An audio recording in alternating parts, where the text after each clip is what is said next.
পতাকার মধ্যে শুধু লা ইলাহা ইল্লাল্লাহু মুহাম্মাদুর রাসূলুল্লাহ এই লেখা থাকার কারণে লাগানোর 12 ঘন্টা যেতে না যেতেই সেই ফ্লাইওভারের উপর থেকে কালিমার পতাকাকে নামিয়ে ফেলা হয়েছে।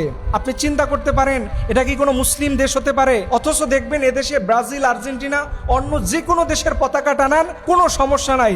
শুধুমাত্র সমস্যা হয় যদি আপনার কালিমার পতাকার মধ্যে লা ইলাহা ইল্লাল্লাহু মুহাম্মাদুর রাসূলুল্লাহ সাল্লাল্লাহু আলাইহি সাল্লাম এই কালিমার বাক্য থাকে। অথচ আপনি লক্ষ্য করে দেখেন এই যে ফুটবল বিশ্বকাপ আমেরিকাতে হচ্ছে, সেই আমেরিকানরা পর্যন্ত, এই ট্রাম্প পর্যন্ত কালিমার পতাকাকে সম্মানার্থে আমাদের পতাকার মধ্যে শুধু লা ইলাহা ইল্লাল্লাহু মুহাম্মাদুর রাসূলুল্লাহ, শুধুমাত্র পতাকা আল্লাহু আকবার, অন্যান্য আল্লাহর প্রশংসনীয় বাক্য থাকার কারণে সেই আমেরিকা, ট্রাম্প, ফিফা পর্যন্ত সেই কালিমার পতাকাকে মাটিতে লাগতে দেয় না।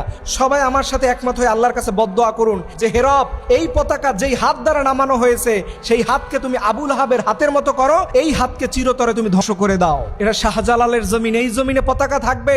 এর জন্য আমি আমার ভাইদের বলবো, এই পুরো বিশ্বকাপ চলাকালীন সময় আপনারা সবাই কালিমার পতাকা উড়াবেন। যার যতটুকু সম্ভব আছে 50, 100, 200, 500 টাকা দিয়া একটা কালিমার পতাকা উড়াবেন। ওরা 10টা পতাকা নামাবে, আমরা 10,000 পতাকা উড়ায় দেখাবো।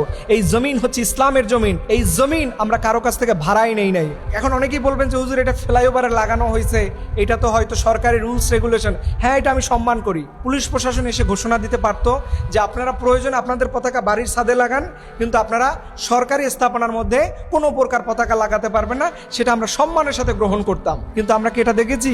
হয়তো কোনো রাজনৈতিক ছত্রছায়ার মাধ্যমে এই পতাকার মধ্যে হাত দেওয়ার দুঃসাহস দেখিয়েছে। আমি বলবো প্রত্যেক তাওহীদি মুসলমানদেরকে এই ব্যাপারে সোচ্চার হতে হবে, এই ব্যাপারে সজাগ দৃষ্টি রাখতে হবে এবং তীব্র প্রতিবাদ নিন্দার মাধ্যমে আমরা সবাই আমাদের এই ভূখণ্ডে কালিমার পতাকা উড়াবো ইনশাআল্লাহ।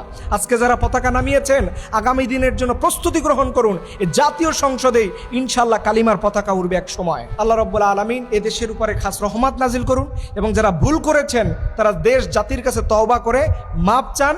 রব্বুল আলামিন যেন আপনাদের ক্ষমা করে দেয়। সকলে আমিন।